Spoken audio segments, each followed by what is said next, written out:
This episode of Blue Grip Podcast is sponsored by Round Rock Police Department, proud partners of the sports capital of Texas, Motorcycle Rodeo.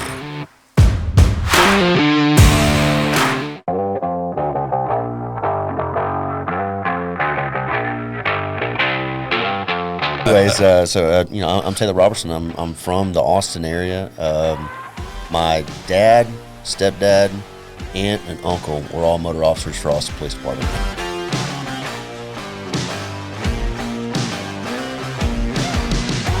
Welcome back, watchers, viewers, listeners, voyeurs. I'm your host, Tyler Owen. We've got a co-host today, a good friend of mine I've known for quite some time. Clint McNear, for about the fourth or fifth time, has a pretty busy schedule, and so he had to miss today. And so what better way to get this gentleman to co-host with me than Tyler Pride, one of our board of directors, Tyler PD, and also a motor jock, which is kind of the topic we're going to talk about today. So Tyler Pride, welcome to the Blue Grit stage, brother. Thanks. It's good to be here. Yeah, finally. man. I've been waiting on you, and my wife told me this morning. I was late, by the way. I got a phone call from Tyler. I was supposed to be here like at 9:15, and traffic in Austin, you know how that shit works. And so I got a phone call from Tyler Pride. He said, "Hey, actually, one of our coworkers, John Wilkerson, called and said, is there any reason why one of our board of directors is sitting in your office at 9:15 and that you invited has driven from Tyler, Texas, down here to Austin?" And you not be here? Like, is there any excuse that you can come up with? Just kind of a heads up. And I was like, no, it's traffic in Austin. So I appreciate you waiting on me. The old standby. It's traffic. Janet wanted me to ask you this. Okay. Yeah, you already know. Yeah. Are you a viewer or a watcher? I'm a watcher. You're a watcher. I'm a watcher. Or excuse me, a watcher or a listener, I guess is the best way to. I'm a watcher. You're a watcher. Yeah, I like to watch it. And that's what Janet always asks people whenever they talk about the podcast. Yeah. And I'm interested if you guys can comment down below if you're a watcher or a listener, not a viewer, a watcher. That's a patent that I put on this. But anyway, man, we've got some events coming up that we wanted to talk about. Round Rock PD's in the house. Motor officer, Round Rock PD, Officer Roberson. Yes, sir. Come on with it. Welcome to the Blue Grit. Yeah, I'm glad to be here. Yeah. Excited. Yeah. Well, before we dive off into the Motorcycle Rodeo, I want to talk about Tyler Pride real quick and your involvement with TMPA. And really, you've always been kind of a humble person. You've got a voice that nobody really knows until you belt it out there. Yeah. But man, how did you actually get involved with Tyler POA and then it developed into TMPA? And I'm sure Ken Gardner probably nourished that just a little bit, but your personality, also your leadership, the way you are. How did that kind of transition? Yeah, well, so I actually started my law enforcement career in Cleveland, Tennessee, but I'm from Tyler, Texas, so I'm Texas born, bred, and what made you leave Texas and go to Tennessee? I went to college. Okay, and I really just wanted to get out of my hometown. Yeah, I understand that, and just kind of see if I could do things on my own and go where nobody knew me and just see if I could do it, and I did. Didn't graduate college, but had a lot of fun, probably too much fun, which is why I didn't graduate college. Yeah. I started at Cleveland, Tennessee. It's a small town just outside of Chattanooga, but we were close enough to Chattanooga that we got all the overflow crime and stuff, and we had an interstate going right through the town, so got to do a lot of interdiction and stuff like that, and I was involved with the POA up there. I got you. And was secretary of the FOP lodge up there. And so when I came back home, I didn't really know, who was with who and who was what. And we had just recently, in the last few years before I got there, switched over to TMPA. And so Ken Gardner was president, and he had just gotten it changed to where as soon as you were on patrol, as soon as you were out of the academy, you could join. Whereas before you had to be off probation, which made no sense. Right. So I got protection, legal protection from TMPA right then. And that kind of started my journey with learning about TMPA and what they did and, at a local level for you and stuff like that. And then Ken was Region 9 director. And when he decided to move up to and run for 4th VP, I had gotten on the local board there and was just an at-large director for our local board. And so he called me and he said, "Hey, I got a proposal for you. Need you to come down to Houston." And I was like, "For what?" He goes, "Well, we got a conference, and I want you to come to the conference." And so I went to the conference, and Had a good time on that one. Had a great time on that one. Yeah. And I'd been to a couple of conferences before, and this year I was not going to go because we were going to let some other board members go. And so it was literally a last-minute deal. And he said, hey, I got some plans for you. So I came down and ran and got elected as Region 9 Director.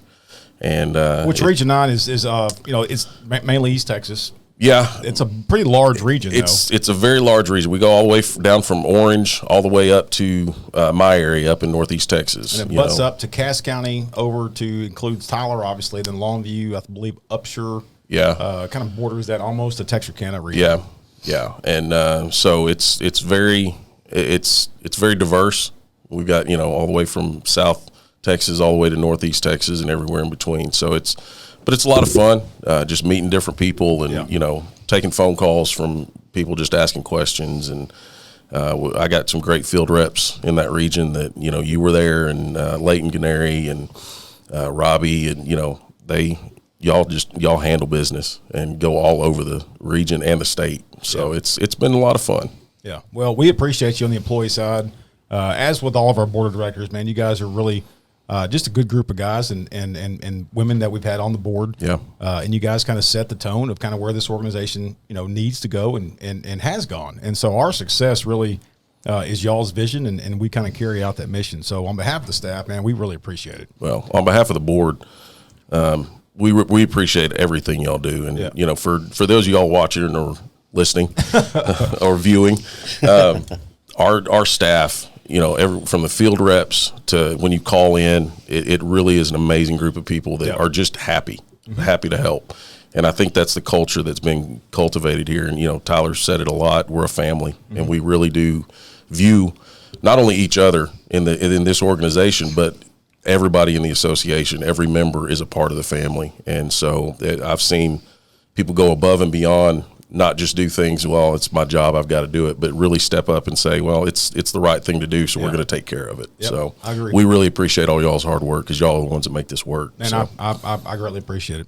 And speaking of our bread and butter, and I guess we're known for our superior legal services, but one of the things that TMPA does also is support local departments and local associations. And so the unique thing about this upcoming event that we're going to discuss now, it's very. When I heard about this and I heard about the department's involvement with it, I was pretty shocked. And so I just want to say it right now. Shout out to y'all's chief at Round Rock Police Department for stepping up and committing y'all's department to this, because it's a police motorcycle rodeo that had so much history with your dad being involved. Sir. We're going to talk about that in just a little bit. But, man, for a department to step up and not be just a local association, that's another benefit and involvement. And there's other police associations out there that do the same thing that we do. But for a department to step up and do that, man, kudos to him and kudos to y'all's department and, quite honestly, the city. They've been heavily involved with this police motorcycle rodeo. And so we're going to have this event February 28th to March 2nd. I'm super excited to be there and see you guys compete. I'm not betting. But I'm just saying, I hope you take home the trophy, because if you don't, no, I mean, I'm going to be running it, but there's some really good competitors coming from all across the state. There is. So country even. Yeah, I think we should start off with who the hell are you, where you grew up at, how you got involved with law enforcement. You've got a unique story, and then we'll kind of dive off into this long history of this police motorcycle rodeo. Right. Yeah. So, not gonna lie, it is going to be really hard to follow Tyler. Your voice is like butter, man. Oh, it is. Yeah, and then I hear myself talking. I'm like, man, that's a raspy. Anyways, I'm Taylor Roberson. I'm from the Austin area. My dad, stepdad. I'm Taylor Roberson. I'm from the Austin area. My dad, stepdad, aunt, and uncle were all motor officers for Austin Police Department. That's awesome. Yeah, wow. I did not know that. Yeah, my dad started with APD December of 1979. And you know what they were driving or riding in? Riding in? Probably Hondas, right? It was like the old chips. No. Cowies, maybe? Yeah, I think it was Cowies. Yeah, I believe it was Cowies. Sorry, squirrel moment. Okay. No, you're good. Yeah, but I believe it was Cowies. Okay. And in 1988, Chief came to him and said, hey, we're hosting the Police Olympics, and you and Ron Gamble, who he trained, You and Ron Gamble, y'all need to figure out how to put on a motorcycle rodeo. What's a motorcycle rodeo? So they sent them all the way up to Wichita Falls, and at the time, Wichita Falls in the '80s was the premier rodeo site and rodeo training unit. And so they sent them up there for a week to go hang out with the Wichita Falls guys, and they came back in 1988 in conjunction with the Police Olympics, put on the first motorcycle rodeo in Central Texas. That's awesome. So yeah, so the history of motorcycle rodeos in Central Texas has been around for a really, really long time. Yeah. And here we are 36 years later, and I am absolutely excited to bring that back. It's been with Travis County Sheriff's Office for the last 10 years. But come full circle, 36 years later, the same family is putting on the same rodeo. That's amazing. And I didn't learn that until you and I hung out together the other day on our photo shoot. That was all clothed, by the way. He was in uniform. So y'all listening out there. It was really cold. Yeah.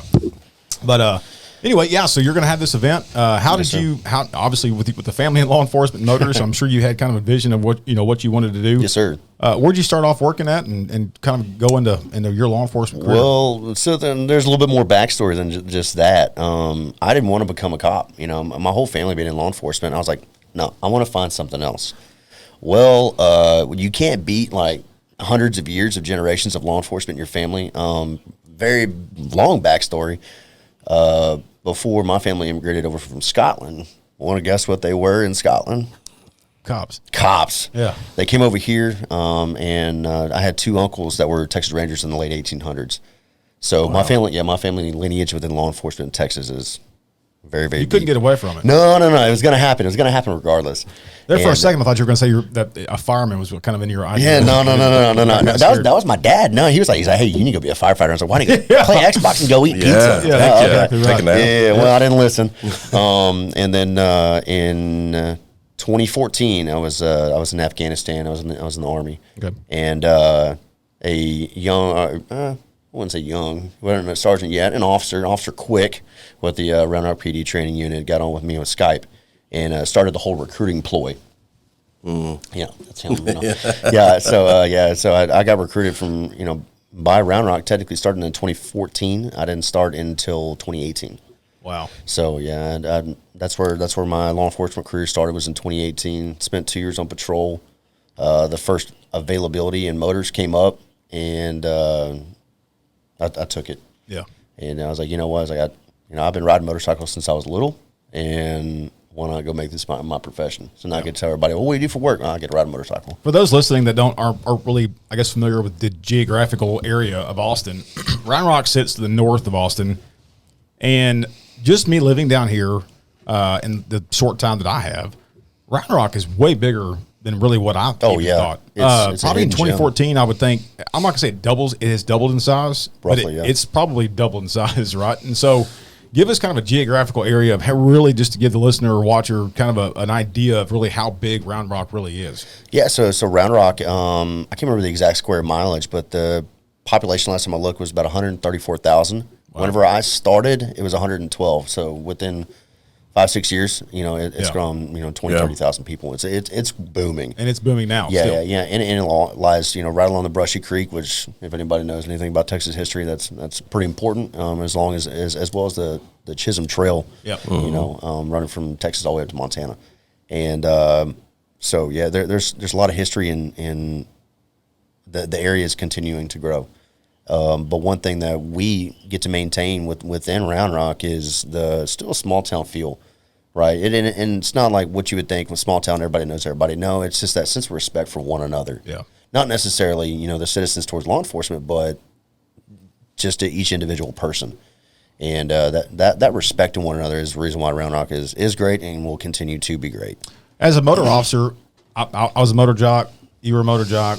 Kind of give an idea of what your daily duties, because some people really don't know, and especially the ones that are not in law enforcement listening or watching, kind of give a perspective of what your daily duties are as a motor jock with Round Rock. Is that when or when I'm not planning this rodeo? It varies. Right. So when I'm not knee deep planning this rodeo, because we're 3 weeks out, we're 20 days. We're in the thick of it. Oh, we are there. So whenever I'm not, usually it's every single morning we'll come in, we'll have a powwow with our guys, say, hey, these are the kind of areas that we want to go to, and we'll go work on them. First Usually start off the morning school zones. Got to make sure the kids get to school safe, and then kind of go into our main complaint areas. We've kind of shifted and focused a little bit here lately, mainly to target other crime, right? Because that we talk about the use of force continuum starting in the police academy, right? The first step, officer presence, right? Yep. So we've done a redirection and said, you know what? How about we increase enforcement efforts around these like high burglary areas, these high theft areas, with that attempt to bring down that stat. Mm-hmm.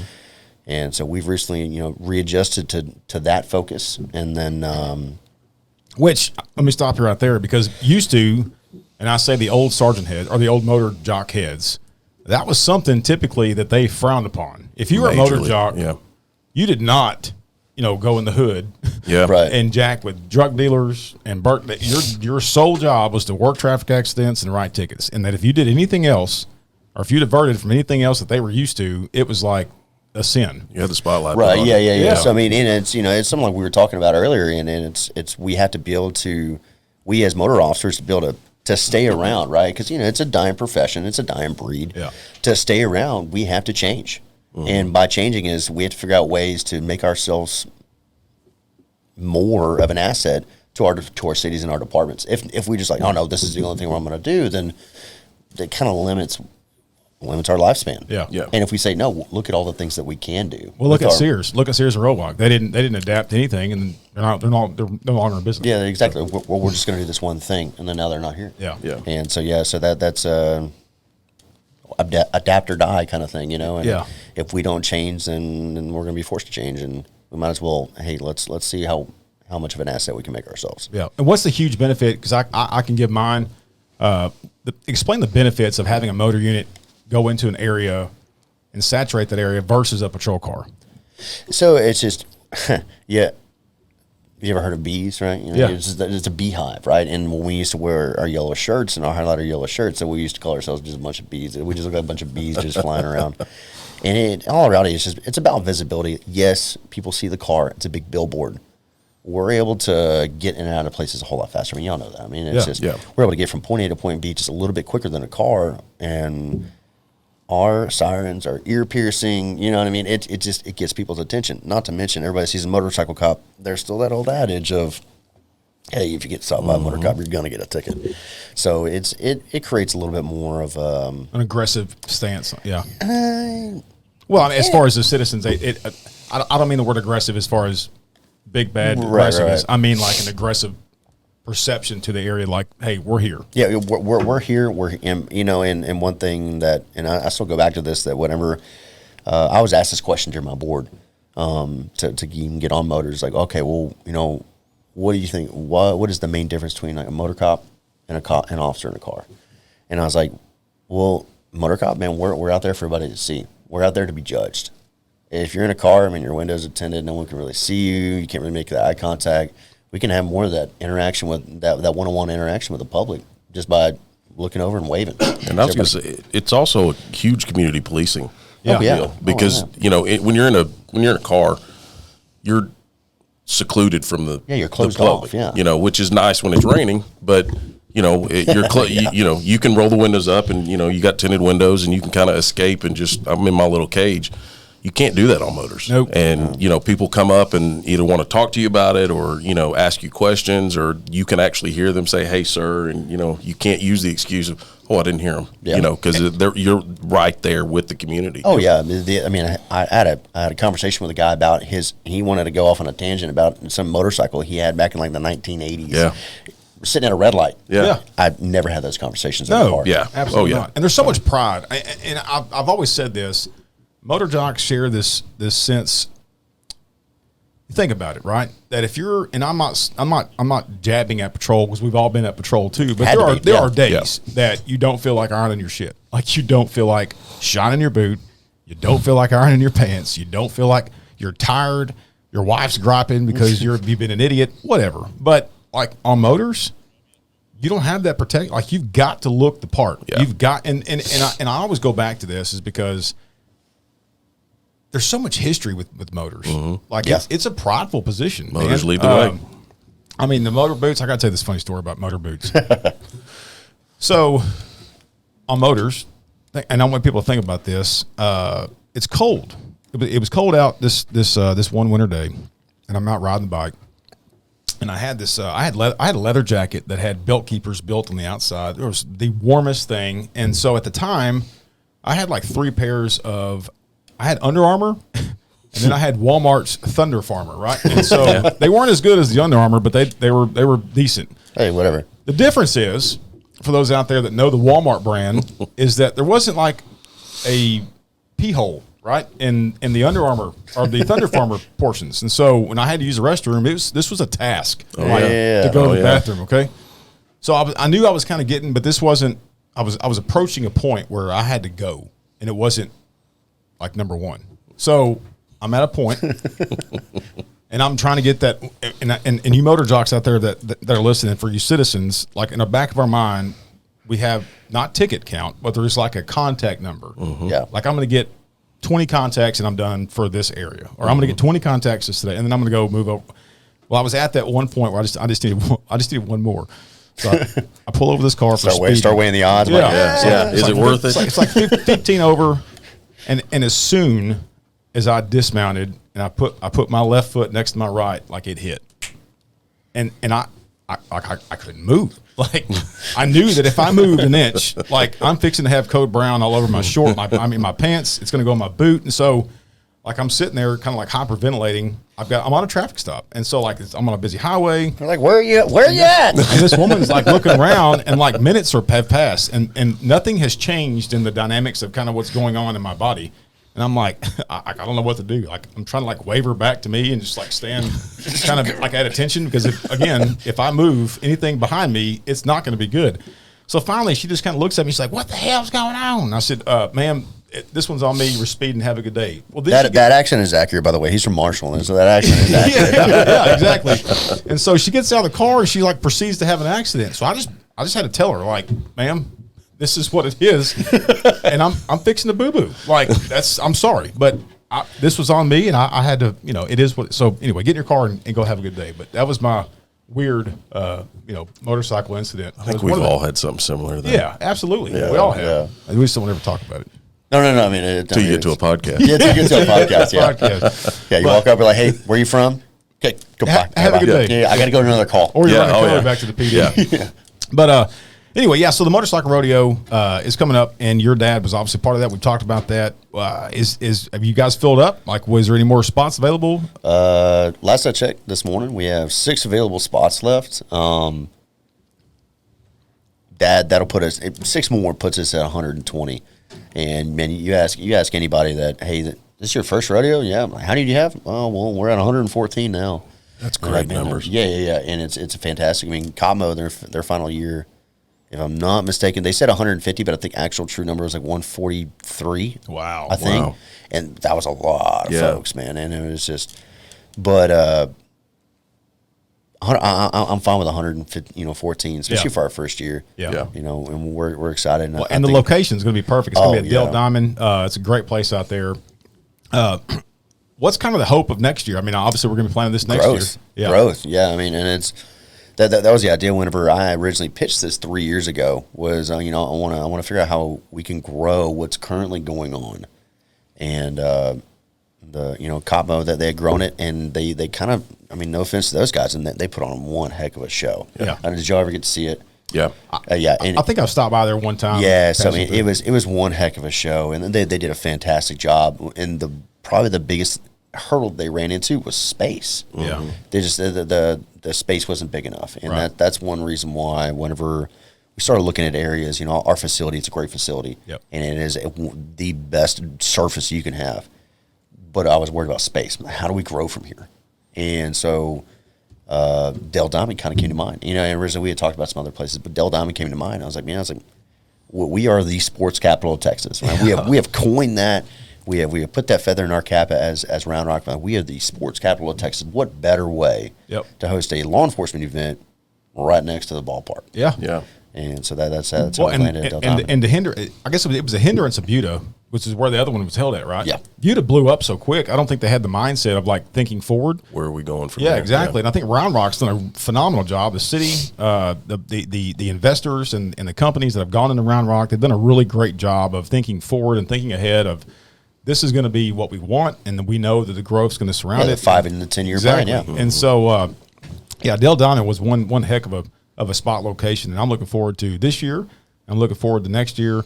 What benefits or what foundations are going to be benefited from this motorcycle rodeo? So we have two, right? And so because we are partnering with TMPA, TMPA charities, obviously, and we're going to split it 50-50 with Round Rock's own Step into Success, which is our Chief Willie Richards. That's kind of his baby, right? He established that 2 years ago now. Okay. So this is going to help fund that endeavor. Do you have a lot of information about that foundation? I can kind of tell you the general gist, Okay. right? So we have a list of kids that are already signed up through our Blue Santa program, and we take that same list and we get their sizes for their shoes, and we provide them with a new pair of shoes to start off the school year, and it's usually the couple weeks before the school year starts. So what better way to show up than to be rocking a nice new pair of shoes? Because that was Chief Richards' big thing that, he brings up during his speech is that, I was that kid that I just had to wear the same shoes for a few years in a row, and growing up, and so I wanted to be able to provide the kids of Round Rock a new pair of shoes, to start the school year. So that's where it kind of came into, awesome. And so we're going to split the funds 50-50 with that Blue Santa TMPA. program, man, that's been monumental across the yeah. state and the nation. Yeah. Tyler PD's got a we've huge got a one. huge one. Yeah. If you guys want to dive off into the benefits of that from an association and department standpoint and the community base and what that means, because here's the deal, and Aaron Slater said this best when he came on here several weeks ago, is that from an association standpoint, yes, you're Round Rock PD now, but you're probably a part of your local, I would think, and that you build that political capital up within your community, and your chief's doing the same thing, right? Mm-hmm. I mean, let's face it. When something bad happens, that's when you kind of need to cash in that political capital. But in all reality, we're cops and we're human and we care about the people we serve.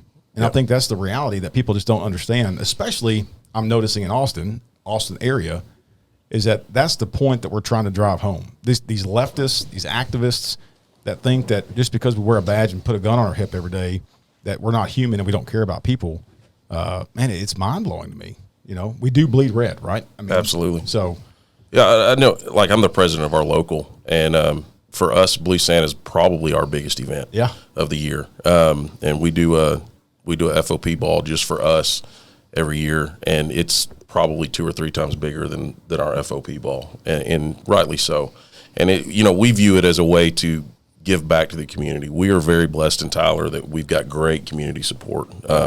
We needed rifle vests a few years ago, and the community and local businesses and the community all rallied around and bought not just Tyler PD, but the sheriff's office and every constable's office and That's cool.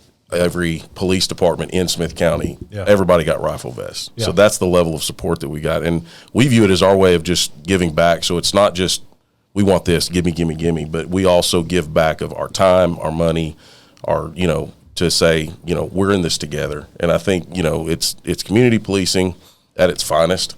It's, it's building that political capital that you're not just, every time they hear your name, you're not griping about something, or, it's not some kind of, lawsuit. Tyler PD's back in a lawsuit or anything. Not that we're having a lot of lawsuits, but any PD, it's a way of giving back to the community and saying, we are part of your community. We're not just on the outside looking in.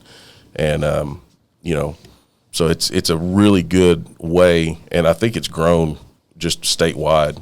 I've seen a lot more Blue Santa posts from different associations. It's a way of having fun. And once you actually do it and go and do Blue Santa and take those kids shopping, it's some of the best fun you'll ever have. And some of them break your heart. I took one group around, and I was like, what toys do you want? You want video games, or, do you want anything like that? And they said, no, I just want to get some food because we don't have a lot of food. Yeah. And it really drives the point home. Some of these kids, they just want something to eat. Yeah. It's not about toys. And, if you want to get toys, that's great. It's your money. But some of these kids they're more interested in just getting a good meal, or getting, and one wanted to buy his mom a present because she worked so hard for him. And you get to know these kids and these families and learn their stories. And I think that's awesome that y'all's, your chiefs, that associate, or that charity is going above and beyond. And we're starting to do that in ours as well. We're going to do, if you have perfect attendance or AB honor roll, we're going to start buying you a Kona Ice Day. and just go and hang out with them and stuff. And it's just a way to get back into the community and all get together and do things together.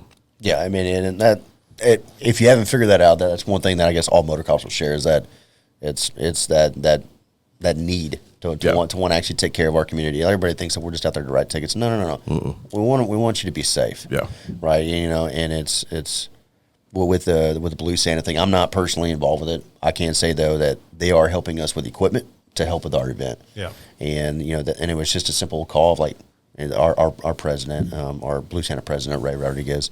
I was like, hey Ray, I need a favor, man. I need help with tables and chairs, man. Like we're short on funds. It's our first year. He said, yeah, take whatever you need. Yeah. Hey, actually come in here. I'm gonna show you what you can take. Yeah. And cool. We've gotten to help, obviously help out with them to go and deliver presents for Christmas, and then obviously help out with the Step in Success for Assistant Chief Willie Richards.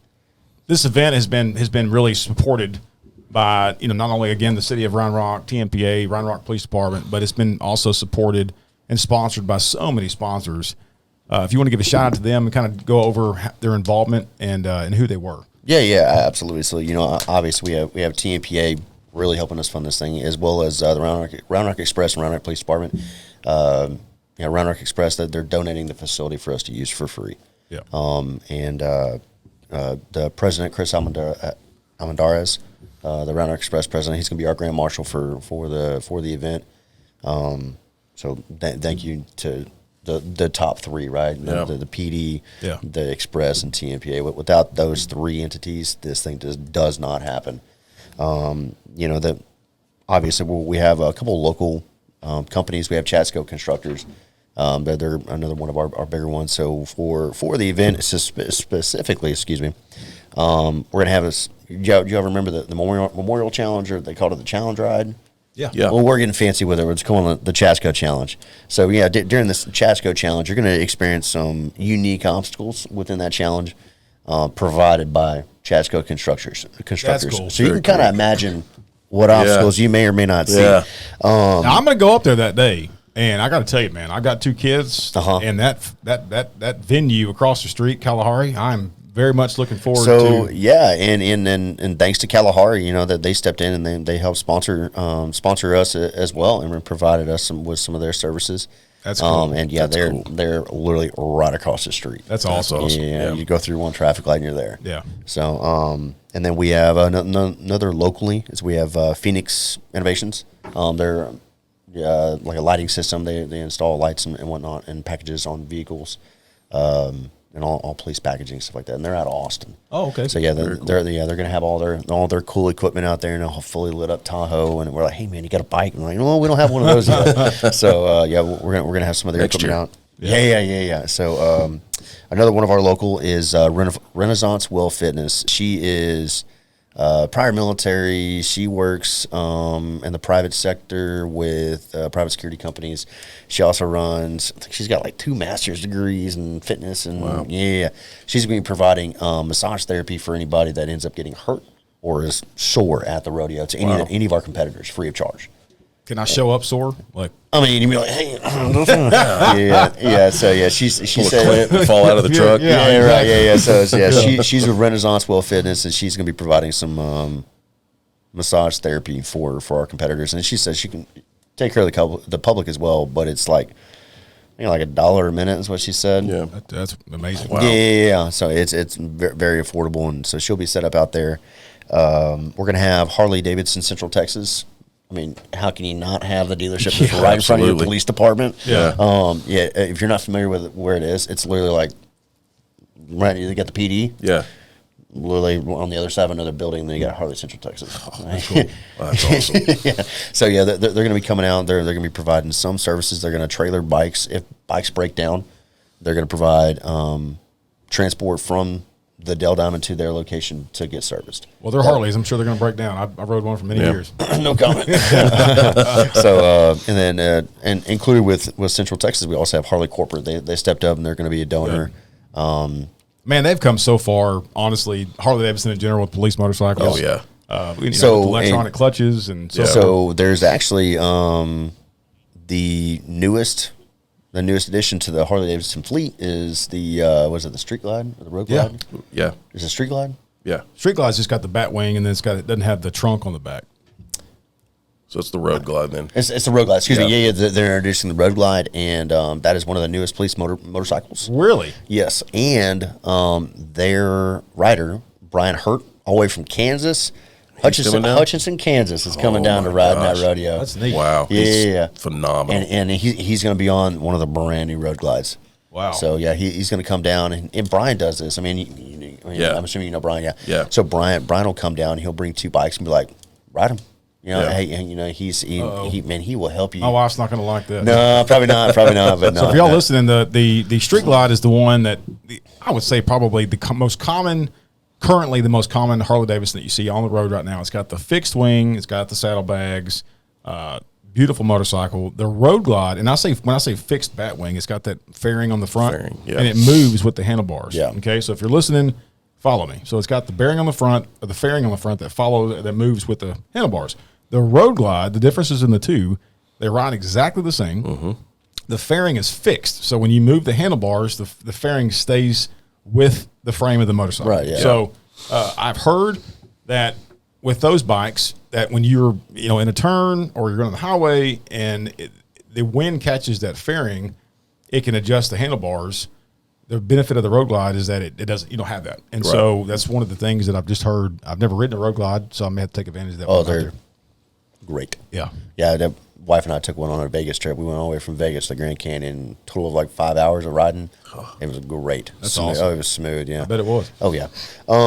So and then also we have BMW Motor Rad. Cool. Yeah, and then they're gonna come up. They're gonna set up a tent, and help us kick off this first year. Cool. And then yeah, that's pretty much all of our sponsors, man. We're going to be out there. I'll be out there Thursday and Friday. I'll be flying the drone, maybe. I'll just let the drone conference. It's a long story. But, yeah, we're going to be out there hanging out with you guys every day and seeing how much riding we can get done and congratulating the winners. So. Yeah, so we do have some cool toys for you to kind of look at, and we'll hook you up with our other drone guy. We have excuse me, that's one person I missed was our Round Parks. So Parks is providing a lot of the equipment for this event. Yes, they're providing a lot of the tents. They're providing that big 40x40 canopy, as well as some tables and chairs. Man, the city of Round Rock really stepped up. Oh, wow. Yeah. So the cool toy though is we have this. I say we like we own it. Parks, they have a giant TV affixed to a trailer. We're gonna have it out there. Really? That's awesome. And it's just, and we're gonna have drone footage up. We'll fly it on. We'll put it on a loop whenever we're doing our walkthroughs for all the competitors. We'll go and we're gonna hook up the drone to it. That way, it's a live action. Everybody can kind of see all these walkthroughs from an aerial view. Now, I want people to keep in mind. Just last week. Now, this is Round Rock. This is. It literally butts up to City of Austin, right? Yeah, pretty much. Yeah. This is all what the City of Round Rock's doing for the police department. And for this motorcycle rodeo, just to the south of y'all, the city of Austin has just mandated or was going to basically give a permit and make the Texas Peace Officer Memorial buy a permit for $500. Thank God that Mackenzie Kelly, the councilwoman on the city. But just the differences of support between both cities, that's amazing. I mean, I can't even say that the city of Marshall, where I was at East Texas, would give that support. So shout out to them, the council, mayor, and all the city staff for going out of their way for doing that. That's pretty amazing. They made this, our city risk manager, City Hall, they made this super easy. We still had to apply for our permit, right? I mean, it's just for transparency. Hey, everybody still has to do this, no matter who you are. So we still applied it, but they're so easy to work with, and then they made it literally seamless. And they say, hey, here's what we need. Hey, here's what we need from TMPA to make this all work. Yeah. So them. So them all working together, and then us and Parks, and then forgot another one, Round Rock Streets. So more or less, if they are affiliated with a city of Round Rock, we're all helping each other out to make this thing happen. Everybody simply has been a phone call away, and they're like, hey, what do you need? Just let us know, what do you need? But I mean, ultimately, without Mayor Morgan, our city manager, Lori Hadley, and ultimately Chief Banks, this would not be happening. That's awesome. Without those top two providing an amazing city and workplace to work for, And then Chief Banks ultimately saying, hey, yeah, you can put this on. I heard a rumor that there was going to be, and correct me if I'm wrong, that there's going to be a dunking booth that Chief Banks volunteered like $5 to throw to benefit his benefit. I mean, I'm sure we can make some funds work to make that happen, you know. Okay, yeah, I didn't know that. I kind of heard a rumor of it. Chief Banks, if you want to let us know kind of what your thoughts are on that, we'll kind of go from there. But yeah, we'll move some funds around, make that dunking booth happen. Yeah. Well, man, we're super excited about it. Thank y'all for allowing us to be a part of it. Yeah. On behalf of TMPA, it's an honor, but it's also a testament of kind of our mission and our views and how involved we want to be, right? Yeah. And so our mission is our members, and our mission is to be involved with communities that we serve and be just a little bit more beyond than just legal service. So thank y'all for allowing us to be a part of it. We're very much looking forward to it. So, oh yeah, we're, like I said at the beginning of this, I'm excited for this to happen. Yeah, and I'm excited that TMPA and the PD get to work together to make this happen and continue. Yep. A legacy that your family's got. Yeah. I mean, I don't want to take credit for it, but I mean my family brought it to the Central Texas area, and then they made it happen, and it's been going on for so long, and the other TMPA piece of it too is that we have involvement from other TMPA members helping us out. So it's not just like, hey, we're only working with the TMPA reps, field reps, right, or whoever else, because we are. But like for instance, Willie Lang. Yeah. Singing, he's going to be singing our national anthem for our opening ceremony. Willie Lang's a cool motorcycle cop from Grapevine PD. He's also another, if you guys don't know Tyler Pride, he sings, he can belt it out there. Willie's very much involved and does community stuff all over the nation. Quite honestly. Yeah, he sang the national anthem in the First Responders Bowl. It was really cool. And he does it regularly at the Texas Rangers ball games and Dallas Cowboys. So, man, that's awesome. Willie did that. Yeah. So we're going to have Willie out there, and he's going to be competing, obviously, and then he's going to open us up. That's cool. So that's very cool. We got anything else, Tyler Pride? No. Well, we like to end the show with 3 rapid fire questions, and I always screw them up. Clint's not here to kind of correct me, and they're pretty easy. I'm going to lead the third one because you're in uniform. Maybe your chief will forgive you. All right. But they go like this: what's your favorite law enforcement movie or cop movie, or line from a cop movie? Your favorite drink of choice when you're off the clock, and your favorite patrol car. So, cop movie? Uh-huh. Can they be former cops? Yeah. All right, Lonesome Dove. Okay. Texas Rangers. Very nice. Yeah. I mean, that's fitting. Yeah. Yeah. Ironically enough, right? Yeah, exactly. Drink of choice. I mean, we can talk about it, right? Well, I quit drinking, so. There you go. Nothing wrong with that. Sweet tea. There you go. Yeah. There you go. That's like you're the third person that's actually said that. Yeah. Diabetes for the win. And then lastly, patrol car. I'm still gonna go back to the bike. Honestly, the old school '80s Cowies. I think hard to beat them. I mean that look is iconic. Yeah. And there's my 3. Tyler Pride. Favorite cop movie, line from a cop movie, favorite drink of choice, and favorite cop car. Oh, I didn't know you were going to make me do this. Oh, absolutely. Favorite cop movie it's going to be a little weird probably, but Rio Bravo. Okay. It's old school John Wayne. Yeah. Yeah. That's a good one. That's one of my favorite movies of all time. Favorite drink of choice, probably going to be an old fashioned. Yeah, that's shocking. I know, right? Yeah, being on the board. Yeah. And then favorite, is it cop car? Does it have to be a cop car? No, I mean, just whatever patrol vehicle that you prefer as a cop. My favorite one was the Harley. There you go. Just riding that Harley. This very close second was the a 2 Crown motor Vic. cops give motorcycles. Yeah. Road King or Ultra? No, Ultra. Yeah. Yeah. We did electric glides. Yeah. And it was. Those were nice. Yeah, it broke the wind off of you a little better than that Road King did. It did. So, but yeah, very close second would be a Crown Vic. A Ford Crown Vic? A Ford Crown Vic. Yeah, I will be sure as opposed to the Shamu. Shamu. Hey, I've driven them. They are great. If you could keep them on the road, they will get you there in 2 seconds flat. But That Crown Vic was a tank. That's man. a mule, man. You Yeah. can't beat them. Yeah. Yeah, I mean that's why I started in, and I beat it, unfortunately, into a pole. But yeah, Well, Yeah. we won't talk about that. Yeah. No, we won't. I've got my own stories with poles. They do, contrary to popular belief, those poles do move. they do. They run out in front They of you. do. Like deer. Shopping Oh mall. yeah, Yeah. yeah. They do the same thing. I mean, yeah.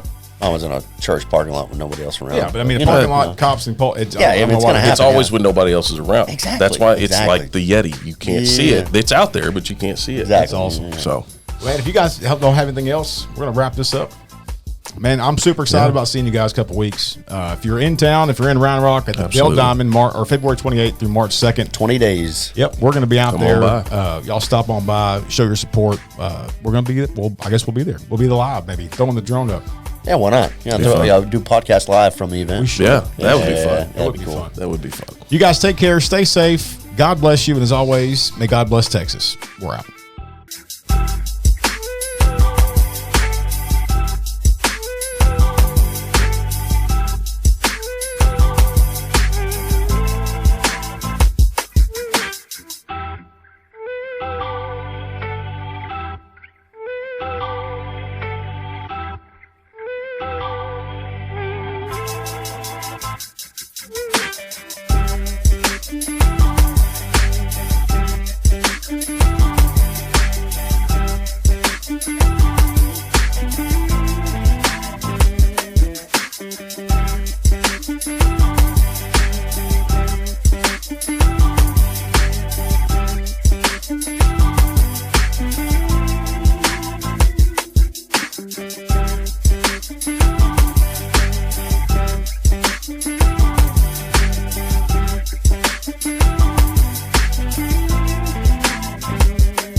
My name is Taylor Roberson. I'm with the Round Rock Police Department Motor Unit. I'm one of the lead organizers for the Sports Capital of Texas Motorcycle Rodeo.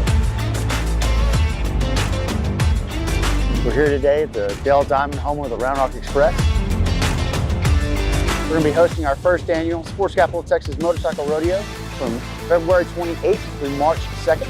We're going to be hosting officers from around the country, as far as California, Nebraska, New Mexico, and Kansas, as well as other officers from the state of Texas. So we're going to be benefiting local charities through TMPA charities and the Round Rock charity Step Into Success. Our main sponsors are going to be the Round Rock Police Department, TMPA, and the Round Rock Express. Hope to see you here.